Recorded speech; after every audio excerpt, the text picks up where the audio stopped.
Ես չեմ կարծում, որ քաղաքական նման երևույթներին պետք է այդքան պարզունակ մոտենալ, impeachment-ը փորձելով մեկնաբանել, այ վաղը impeachment տեղի կունենա, թե ոչ։ Հարցը բարձրացրել են ոչ այդքան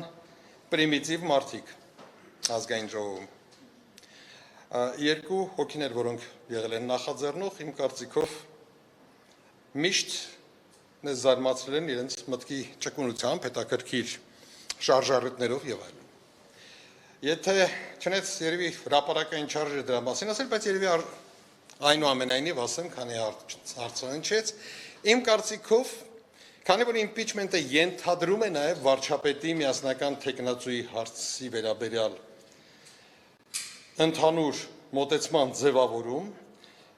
ինձ թվում է այս նախաձեռնության նպատակը այն է, որ ընդդիմությունը մեկ անգամ ևս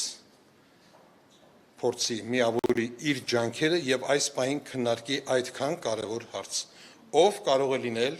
վարչապետի միասնական թեկնածուն։ Այլ նպատակ այս պահին դա չի հետապնդում։ Իմ կարծիքով։